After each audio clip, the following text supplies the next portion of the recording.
नमस्कार दोस्तों, जय बद्री विशाल। जैसा कि मैंने अपने पिछले शो में बताया था कि देव उठने एकादशी वाले दिन हमने वो शो किया था और उसमें हमने बहुत सारी बातें की थी। तो सच कहें के माध्यम से आज हमारे साथ हैं नयनदीप सिंह जी। तो नयनदीप सिंह जी, नमस्कार नयनदीप सिंह जी।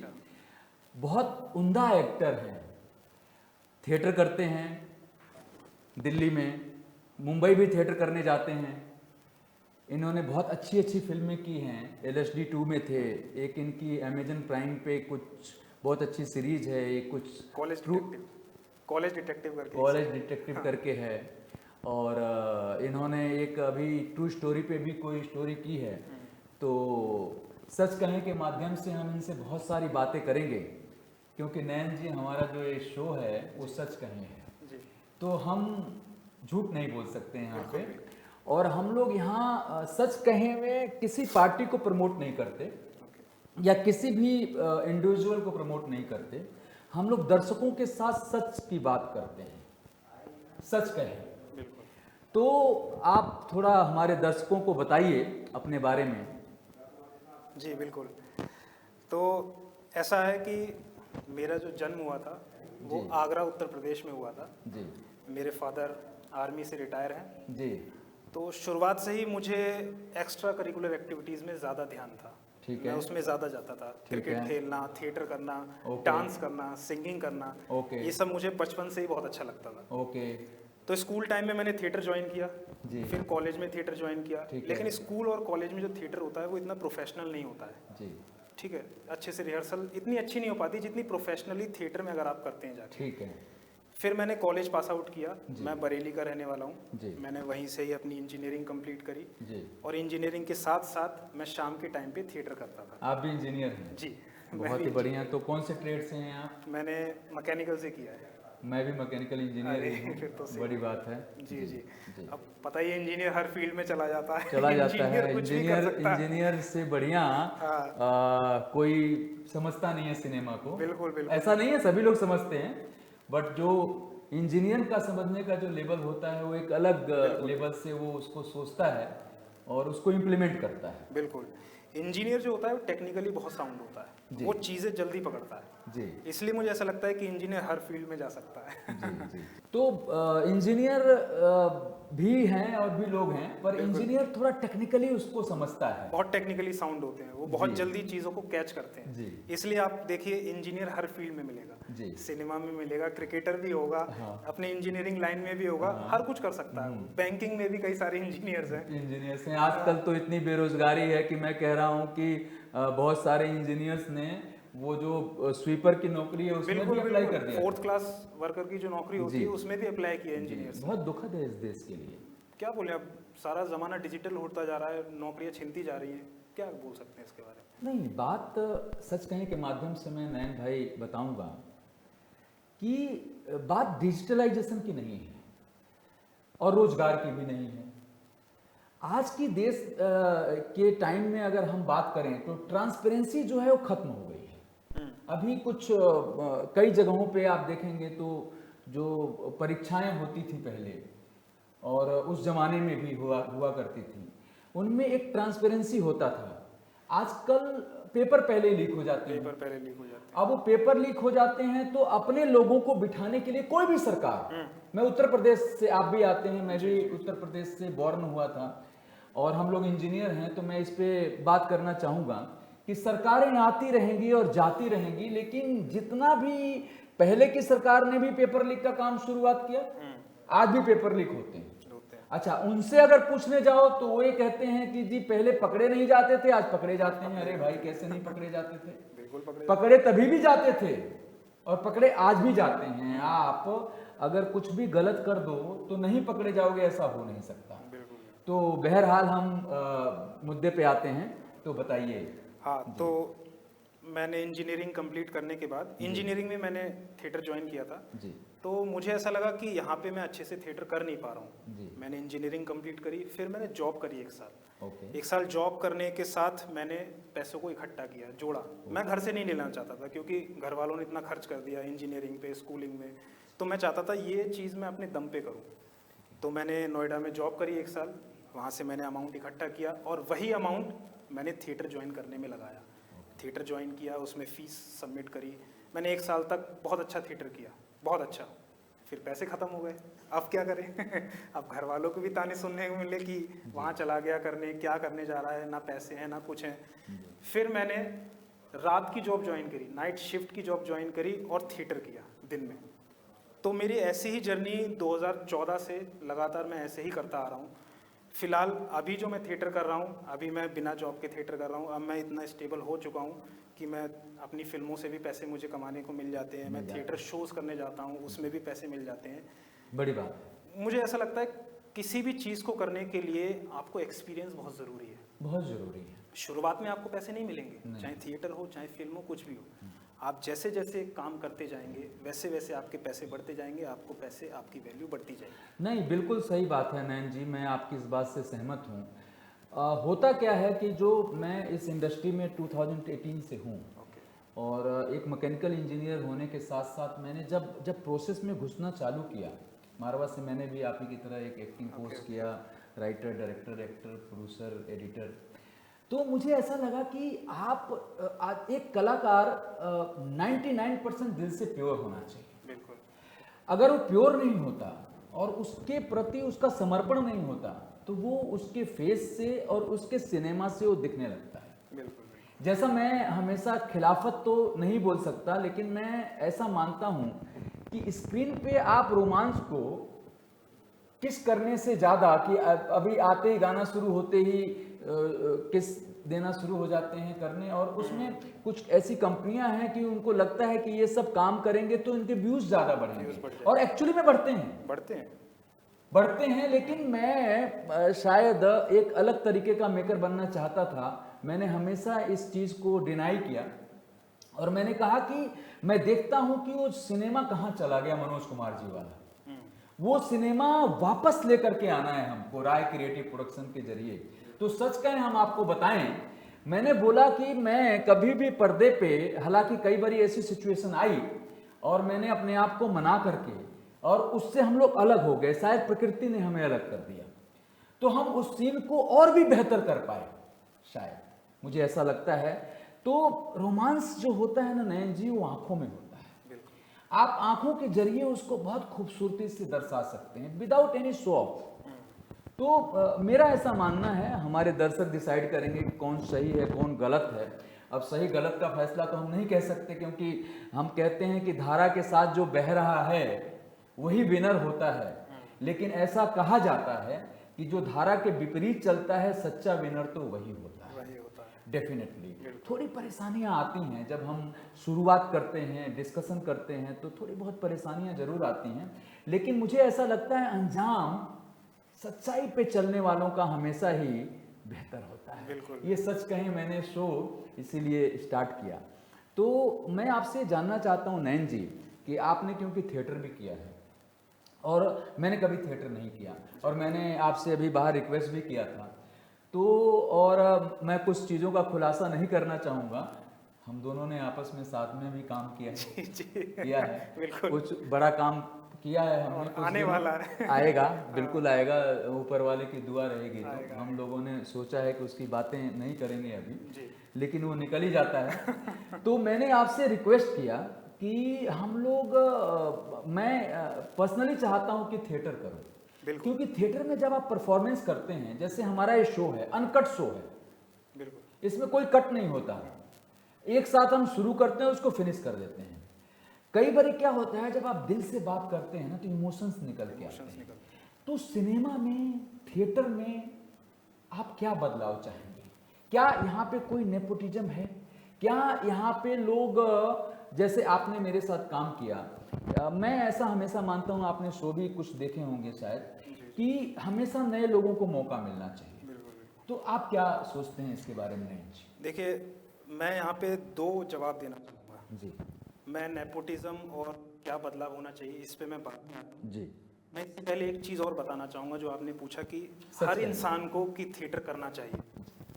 मैं ये मानता हूँ कि इस दुनिया में जितने भी लोग हैं उन सबको एक बार थिएटर ज़रूर करना चाहिए, चाहे वो एक्टिव फील्ड में जाना चाहें या ना जाना चाहें, उनको थिएटर ज़रूर करना चाहिए। थिएटर हमें टीम वर्क सिखाता है, हम कैसे टीम वर्क कर सकते हैं, कैसे टीम वर्क कर सकते हैं, और बिलीव करना सिखाता है दूसरे को एक्टर पर या दूसरे इंसान पर। थिएटर में कई सारी एक्सरसाइजेज होती हैं जिसमें बिलीव्स की एक्सरसाइज होती हैं, जिसमें आप बिना देखे आंख बंद करके पीछे गिरते हैं और पीछे से आपको एक्टर पकड़ रहा है और आपको बिलीव करना है कि वो पकड़ेगा। ये एक्सरसाइज होती है थिएटर में, एक टीम वर्क की एक्सरसाइज होती है। आपको कैसे मिलजुल के रहना है, कैसे लोगों के साथ कोऑर्डिनेट करना है, और जो इंसान का नेचर शाई है, जो बोल नहीं पाता लोगों के सामने बात नहीं कर पाता, खड़ा नहीं हो पाता, उसको तो ज़रूर ही थिएटर करना चाहिए। वो खुलता है, बिल्कुल खुलता है। सामने अगर मान लीजिए 100 लोगों की ऑडियंस बैठी है, 100 लोग बैठे हैं और सामने और कट कोई नहीं है, कट नहीं है उसमें, कट नहीं है बिल्कुल। सिनेमा में तो कट हो जाता है, टेक हो जाता है, लेकिन थिएटर में कोई कट नहीं है। जो आपको डायलॉग आपने रिहर्सल करा, आप बिल्कुल वही बोलना है आपको स्टेज पे, और आप इसमें कोई कट नहीं कर सकते बिल्कुल कट नहीं कर सकते।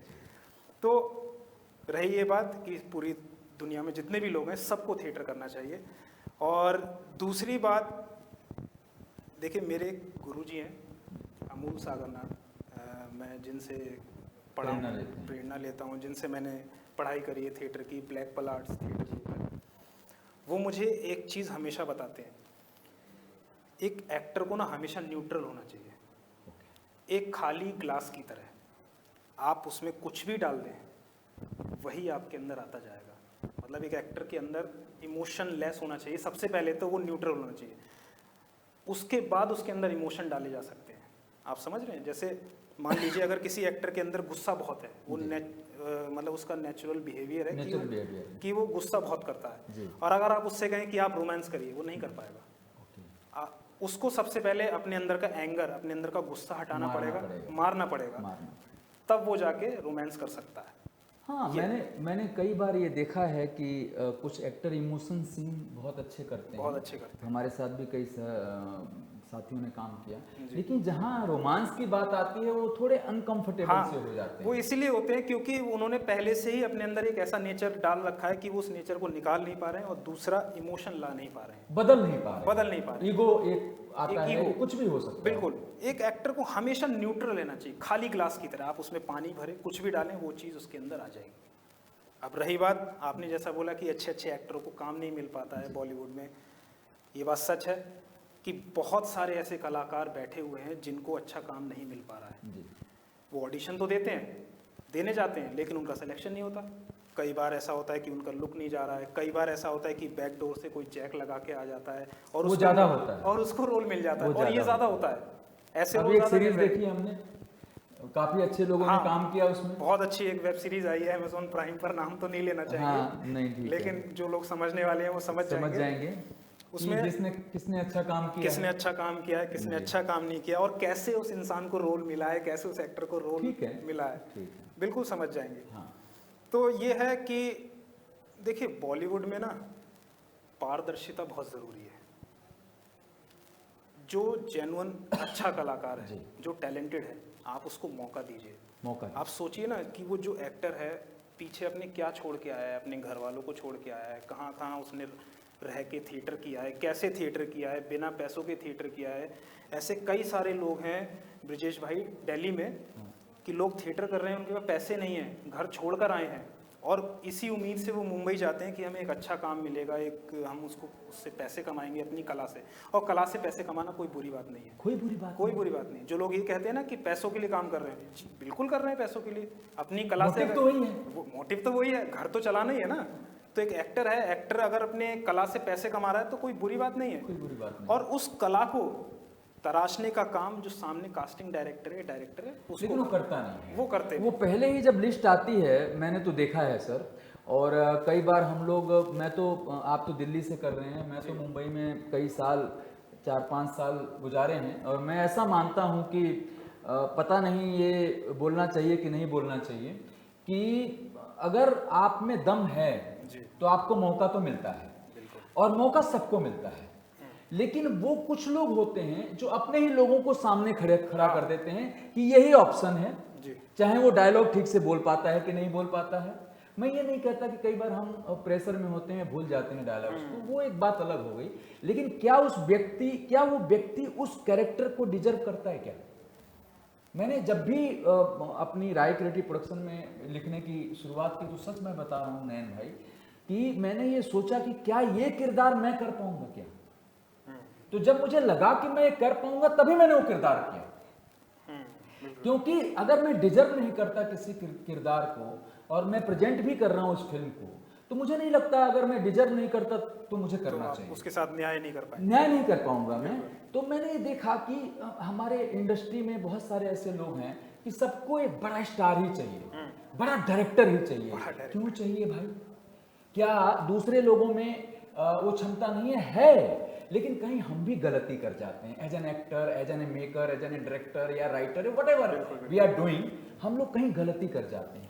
हमको मौका मिलता है पर हम उस मौके को भुना नहीं पाते। देखिए ब्रजेश भाई, मैं थोड़ा सा कट करना चाहूँगा। जी जी जी जी। ऐसा होता है कि ये वाइस वर्सा है। वाइस वर्सा है। देखिए, अगर एक्टर काम लेने जा रहा है जिसके अंदर जुनून है कि मुझे काम चाहिए ही चाहिए, कैसे ना कैसे, चाहे वो डायरेक्टर के आगे, ऑफिस के आगे पूरी रात बैठा रहे, पूरे दिन बैठा रहे, जो ठान के आया ना कि हाँ मुझे काम चाहिए, वो काम कर लेगा, वो पालेगा। मैं आपकी इस बात को आगे बढ़ाऊंगा। मैं एक छोटी सी बात और कहना चाहूँगा। मैंने कई सारे एक्टर देखे हैं मुंबई में जो दिन भर अपने फ्लैट पर, अपने रूम पर पड़े रहते हैं, कहीं पे भी ऑडिशन देने नहीं जाते हैं, और वो सोचते हैं कि उनके लिए कोई घर पे काम लेके आएगा। एटीट्यूड भी बहुत होता है। एटीट्यूड होता है। हाँ, ऐसे थोड़ी आ जाएगा कोई घर पे काम लेके। बात आपको करना निकलना पसंद पड़ेगा, नहीं करते, हाँ। निकलना पड़ेगा, आपको अपनी कला को सुधारना पड़ेगा, अपने क्राफ्ट को सुधारना पड़ेगा। उसके लिए आपको रिहर्सल करनी पड़ेगी, डेली उससे जुड़ा रहना पड़ेगा। ऐसे नहीं मिलेगा काम, नहीं मिलेगा काम। दूसरा क्या है कि हम कई बार अपने ईगो के चक्कर में बात ही नहीं करते। बिल्कुल बात ही नहीं करते, थोड़ा सा इनपेशेंस हो गए, सेट छोड़ के भाग जाते हैं। बहुत सारे एक्टर्स मैंने देखे और बहुत सारे लोग भी देखे कि पेशेंस नहीं है। अगर वैसे देखिए, जब हम सिनेमा बनाने जाते हैं, मैं पता नहीं, लोग कहेंगे प्रोड्यूसर का दर्द छलक गया। ऐसा नहीं है।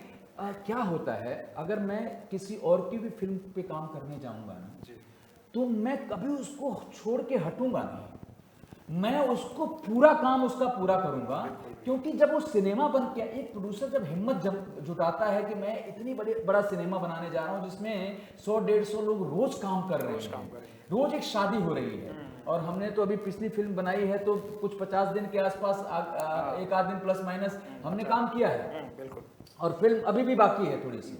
तो कहने का मतलब ऐसा होता है कि जब हम सिनेमा को शिद्दत से जीते हैं, और हमारी यूनिट में भी कुछ लोग हैं, राय क्रिएटिव प्रोडक्शन में आप हैं, मैं तो खैर काम कर ही रहा हूँ, और भी लोग हैं जो बॉम्बे में हैं, एक दो लोग हैं हमारे साथ जो हैं, तो अच्छा सोचते हैं सिनेमा के लिए। लेकिन मैं सोचता हूँ कि ये टीम है, अगर हम 100-125 लोगों की टीम लेके साथ में काम कर रहे हैं, तो किसी 99% लोगों का ये फोकस नहीं होता कि ये सिनेमा थिएटर तक पहुंचना चाहिए। उनका ये फोकस होता है, मैं कुछ पॉजिटिव की तो कुछ नेगेटिव भी बोलता हूँ, तो उनका क्या फोकस होता है कि मेरा डेज इतना था तो मैं कैसे बढ़ा दूं, या मैं उसको ऐसे कम कर दूं। ये नहीं है कि एक मौका मिला है तो आप उसमें दिखा दो ना यार। बिल्कुल बिल्कुल। Show yourself, express yourself, you can do it, and together we can make it happen. But वो चीजें उनको ऐसा लगता है कि सामने वाला अगर समझाने की कोशिश कर रहा है तो मैं छोटा नहीं होना चाहिए। जब वो मौका मिल जाता है, उस मौका मिलने के बाद तो मैं कहता हूँ सबसे पहले सच कहने के माध्यम से अपने दर्शकों को बताऊंगा, जो लोग नए नए कलाकार आए हैं या क्रिएटिविटी में नए नए आए हैं, पुराने भी हो गए हैं शायद, उनको सबसे पहले कि टीम वर्क करना चाहिए। टीम वर्क, यही जो मैंने बताया कि टीम वर्क बहुत आपने बोला जो थिएटर से सिखाया जाता है, गुस्सा को उठा करके ये प्याली में रख के साइड कर दें। अभी हमने कॉफी पी है, ऐसे ही कॉफी ठंडी हो गई तो कॉफी को साइड कर दें। बिल्कुल जरूरत नहीं है, बिल्कुल जरूरत नहीं है, गुस्सा की जरूरत नहीं है, और किसी के ऊपर बड़ा बनने छोटा बनने की जरूरत नहीं है। क्योंकि मैं हमेशा ये सोचता हूं, मैं चाहता तो शुरुआत से ही कई बार मैंने देखा वो लोग डोमिनेटेड होते हैं, खुद ही काम करते हैं, अपने साथ किसी को इन्वॉल्व नहीं करते। मैंने, आपने देखा मुझे काम करते हुए, मैंने हमेशा अपने साथ टीम, टेक्निकल टीम चीजें रहती हैं साथ में, अपने साथ इन्वॉल्व करता हूँ, अपने नाम के साथ नाम रखता हूँ, पहली फिल्म से ही हर एक जगह में। तो कहने का मतलब ऐसा है कि जब मैंने ये सीखा अपनी इंजीनियरिंग से, अगेन हम इंजीनियरिंग से आ जाते हैं, तो सिनेमा में क्या होता है, जब आप लैक ऑफ एजुकेशन होते हैं या चीज़ें होते हैं, तो किसी ने पैसा दिया, मैं बहुत बड़े बड़े लोगों को मुंबई में जानता हूँ, तो पैसा दिया, अच्छा कुछ करोड़ आ गए, अच्छा सबसे पहले ऑफिस खरीद लेंगे, उसके बाद झोल शुरू, उसमें सिनेमा गया साइड में, सबसे पहले अपना बनाना है, देन उसके बाद सोचेंगे कि उस सिनेमा का करना क्या है, और जब पता चलता है कि बुरी बन गई है ना, कहते हैं हम नाम ही नहीं देंगे। मैं बहुत बड़े बड़े डायरेक्टर जिन्होंने हिट्स दिए हैं, नाम नहीं लेना चाहिए किसी का भी, और मैं क्यों करते हैं आप ऐसा भाई, मैं उनसे पूछना चाहता हूं सच कहने के माध्यम से, जो भी वो लोग हैं, I have a question for them, क्यों करते हैं आप ऐसा? अगर आप इस सिनेमा के अंदर आए हुए हैं, आपको सच कहे, आपके अंदर तो अंतरात्मा मानती है क्या शराब पीना, सिगरेट पीना, यश करना, क्या यही सिनेमा है? बिल्कुल नहीं। सिनेमा एक आत्मा है, सरस्वती है, जिसको हम मानते हैं कि सरस्वती की तरफ से आप प्योर होकर के एक चीज तो करके दिखाओ। मैंने देखा है, आपको मैं बताऊं, आप और हमने टाइम काफी गुजारा है एक साथ में, नयन जी, हमने देखा है कि लोगों के IMDb पे एक अच्छा नाम नहीं होता, अकेले काम किया हुआ कुछ भी, किसी भी डिपार्टमेंट से काम करते हैं या किसी के साथ भी किया हुआ कुछ नहीं होता, लेकिन जैसे आप उनको मौका देते हैं, मौका मिलता है, उसके बाद वो दिमाग में प्लानिंग चालू हो जाती है। ये नहीं है कि ये मुझे मौका मिला है, हम सिनेमा पे डिस्कशन करें, सिनेमा छोड़ के सारी डिस्कशन करा लो उनसे। मैं एक बात इसमें कहना चाहूँगा जी, ऐसे बहुत सारे एक्टर होते हैं जी, जो मान लीजिए कोई फ्रेशर एक एक्टर आया जी, ठीक है, थिएटर करके आया, उसको नया काम चाहिए, मैं सभी को ये सलाह देना चाहूँगा कि जो भी एक्टर आ रहा है काम करने सिनेमा में, वो ये सोच के ना आए कि मुझे पहले ही प्रोजेक्ट से मैं करोड़पति बन जाऊँगा। बहुत बड़ी बात है। वो ये सोच कर आए कि प्रोड्यूसर ने, डायरेक्टर ने मुझे मौका दिया है, and yes I will do that, मैं उस मौके को 101% करके दूंगा, जिससे उस काम से मुझे आगे के लिए काम मिलेगा। एक एक्टर को, प्रोड्यूसर को भी समझना चाहिए, एक एक्टर को समझना चाहिए कि प्रोड्यूसर कितना पैसा खर्च कर रहा है, और जो कमिटमेंट आपने करी है प्रोड्यूसर के साथ, आप उतने ही दिन में उतनी ही शिद्दत के साथ उस काम को करके दिखाइए, जिससे कि आपको आगे के लिए काम मिले। लोग क्या करते हैं, आते हैं, वो सिर्फ अपना पूरा दिन टाइम पास करेंगे। रोल अगर मान लीजिए आज उसका सीन होना है एक एक्टर का, वो सुबह आएगा, सबसे पहले तो ये पूछेगा कि सर मैं कैसे आऊँ, खाने पीने का अरेंजमेंट है नहीं है, रुकने का अरेंजमेंट है नहीं है, घर में कुछ भी, चाहे घर में कुछ भी हो रहा है कि ये है नहीं है। अब प्रोड्यूसर, मान लीजिए प्रोड्यूसर ऐसा है कि उसने पूरा घर बेच के वो फिल्म में पैसे लगा रहा है, बहुत सारे नए तो सारे यही करते हैं, नए सारे यही करते हैं, जिनको मौका नहीं मिल पाता, फिर वो क्या करे, वो अपने पैसा लगाता है, अपना घर बेच के लगाता है, कोई सब कुछ बेचते हैं, बताएंगे नहीं बट वो बेचते हैं, बिल्कुल, जिसका फंड होता है वो निकालता है बैंक से, सबको लोन लेता है, ये सब कर आके फिल्म बनती है। फिल्म में बहुत पैसा लगता है, आप भी मानेंगे। जैसा कि मैंने राय क्रिएटिव प्रोडक्शन के साथ काम किया, बहुत अच्छा प्रोडक्शन हाउस है आपका, एंड मुझे तो बहुत मजा आया आपके साथ काम करने में, एंड मैं आगे भी काम करता रहूंगा आपके साथ। नहीं, बिल्कुल, मैंने आपका डेडिकेशन देखा है, मैंने वो देखा है, जैसा आप बता रहे हैं कि आपका सीन जब भी था, और बहुत उम्दा काम किया है, दर्शक देखेंगे, ये आपके करियर के बहुत मील का पत्थर ये साबित होने वाला। और आपने ये देखा होगा कि मैं सेट पे कम से कम 1 हफ्ते तो रहूंगा, लेकिन मेरा सीन था 3 दिन का, लेकिन मैं आया और भी दिन। नहीं, आप हमेशा रहे। मैं इसलिए आया क्योंकि मैं देखना चाहता हूँ कि और काम कैसे होता है, इसमें और क्या क्या पॉसिबिलिटीज हैं, मैं क्या हेल्प कर सकता हूँ, मैं क्या हेल्प कर सकता हूँ, मैं क्या अपने अंदर एक्सप्लोर कर सकता हूँ। ये एज एन एक्टर सबको सीखना चाहिए, एज एन एक्टर सीखना चाहिए। दूसरा क्या है, एक मौका बहुत कम मिलता है, और मैं एक बहुत कड़वी बात बताना चाहूँगा कि जिंदगी मौका सबको देती है दोस्तों, सबको देती है, लेकिन जब वो हमारी कोई कमी बताने जाए, हमको गुस्सा आ जाता है। क्यों आ जाता है? मगर नहीं होना चाहिए गुस्सा, बिल्कुल नहीं, हमें ये सोचना चाहिए कि हमको आज तक मौका मिला, हमने नहीं भुनाया, चाहे मैं हूं या जितने भी लोग काम करते हैं। आज कोई प्रोड्यूसर आया है, वो आपसे पैसे तो बोल नहीं रहा, वो आपसे कह रहा है कि भाई जो मैं कह रहा हूं उतना तो कर दो। बिल्कुल बिल्कुल, मैं अपना अगर बताऊं तो, अगर मैं एक मैकेनिकल इंजीनियर हूं, कई बार बोलता हूं, लेकिन उसके साथ writer, director, actor, producer, editor मैं हूं। तो मैं हमेशा इसको प्रूफ ऐसे करता हूं कि एक आदमी के पास जो दुनिया का सबसे जो ब्रेन वाला दिमाग का बंदा था, उसने अपने ब्रेन का 2-3-4% यूज किया। हम तो 0.1 भी नहीं करते, मुझे नहीं लगता। हम जो करते हैं वो शाम को शराब पीने में या सिगरेट जलाने में हम वो सारी चीजें अपने अंदर डाल लेते हैं जिसको पचाने के एंजाइम्स नहीं। हम करते हैं ब्रेन का यूज ब्रिजेश भाई। हाँ, मैं ये बात कहना चाहूंगा, हम ब्रेन का यूज करते हैं। हाँ, नेगेटिविटी को इसने कैसे ऐसा कर दिया। तो मैं कैसे? हाँ, मेरे जलते हैं दूसरे के काम से, जलते हैं। लेकिन क्या होता है कि जब हम एक टीम में हैं, मैं कहता हूं 1 से 2, 2 से 3 से 4, हर एक जगह पे 3-4 लोग ऐसे होते हैं जो टीम को बनाते हैं। मैं कह रहा हूं सबको साइड कर दो दिल से जी। और उस व्यक्ति की भी सुनो। बिल्कुल, जिसने अपने जीवन के कई साल मैनेजमेंट को या किसी भी चीज को दिए हैं। मैं अपनी भी बात करूंगा, आपकी भी करूंगा, हमारे और भी लोग हैं जो सीनियर लोग हैं हमारी टीम में, और भी 2-3 अच्छे लोग हैं जो मुंबई में अपना एडिट का काम कर रहे हैं, तो अच्छा काम कर रहे हैं। तो सबकी सुनो, उनकी भी सुनो भाई, क्योंकि उनको एक तजुर्बा है।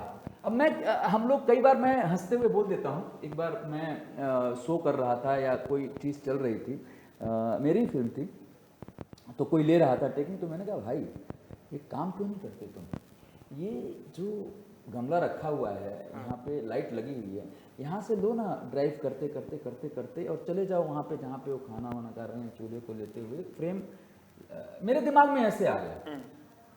मैंने बहुत लोगों से बात की, उन्होंने बोला हो ही नहीं सकता। अब क्योंकि हम लोग नए होते हैं कई बार, तो हमारी क्रिएटिव टीम भी ठीक ठाक थी, तो कई बार टेक्निकल लोग कहते हैं कि ये नहीं हो सकता। मैंने कहा कैसे नहीं हो सकता, अब इंजीनियर टेकिंग कहां सीखोगे? टेकिंग तो ये लेके बंदा पैदा होता है वहां पे, पैदा होता है।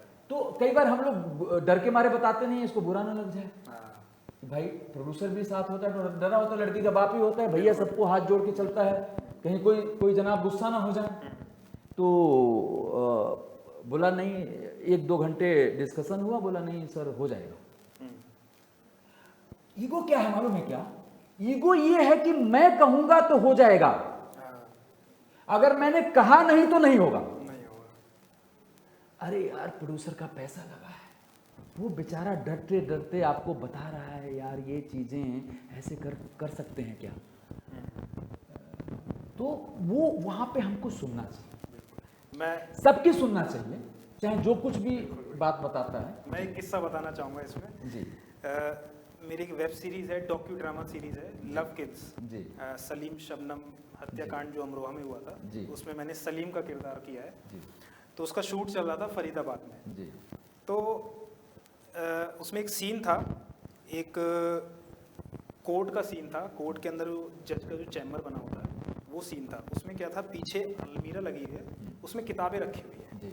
तो वहाँ पे आर्ट डायरेक्टर और क्रिएटिव डायरेक्टर सब खड़े हुए थे, सब लोग सेट कर रहे थे कि बुक ऐसे लगनी चाहिए, ऐसे लगनी चाहिए, ऐसे लगनी चाहिए। लेकिन किसी ने भी एक चीज़ पर गौर नहीं किया, किताब जो बुक होती है वो हमेशा जहाँ से पेज दिखाई देते हैं उसको अंदर दबा के रखा जाता है, जो फ्रंट पोर्शन होता है उसको बाहर रखा जाता है। उन्होंने उल्टा रख दिया। हाँ। किसी ने भी ध्यान नहीं दिया सेट पे। हाँ। लेकिन जब मैं वहाँ पे मैं खड़ा था, मैं एज एन एक्टर सोच रहा था कि किताबें तो ऐसी नहीं रखी जाती हैं, ऐसा तो होता नहीं है। तो मैंने सोचा क्यों ना मैं इनको एक आइडिया बताऊं एज एन एक्टर। मैं मेरे अंदर क्या क्रिएटिविटी है वो मैं आपको बताता हूँ। तो मैंने सोचा बताना चाहिए, नहीं बताना चाहिए, बुरा ना मान जाए, लेकिन मैंने हिम्मत बांध के बताया।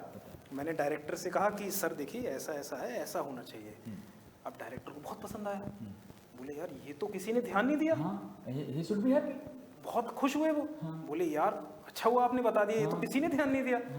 तो ये है कि एज एन एक्टर आपको प्रेजेंस ऑफ माइंड भी बहुत होना चाहिए, बहुत अच्छा प्रेजेंस ऑफ माइंड होना चाहिए। बिल्कुल। और जरूरी नहीं है कि हर आदमी का एक ही जैसा हो, अगर किसी को कुछ लग रहा है कि नहीं यहाँ पे ऐसा सुधार होना चाहिए तो होना चाहिए। और मैं उनकी तारीफ करूंगा उन डायरेक्टर की और उन टीम की कि उन्होंने मेरी बात सुनी और मेरी बात पर अमल करके उन्होंने वो चेंजेस किए। वरना क्या होता है, जो बड़े बड़े डायरेक्टर हैं, जैसे आपने कहा बॉलीवुड में बड़े बड़े नाम हैं जो लोगों को काम नहीं देते हैं, वो हमारी सुनेंगे नहीं। वो थिएटर आर्टिस्ट की या छोटे एक्टरों की या जो अभी अभी निकले हैं इस रास्ते पर, छोटा मोटा काम कर रहे हैं, उनकी नहीं सुनते, सोचते हैं ये क्या बताएगा। ये क्या नहीं, क्रिएटिविटी किसी के अंदर भी आ सकती है, किसी के अंदर भी आ सकती है। तो बहुत हम्बल होके सामने वाले को सुनना चाहिए। बिल्कुल। जो सच कहने के माध्यम से हमने जो ये सिनेमा पे शो किया, आप लोग देखिए, बहुत मज़ा आएगा दर्शकों।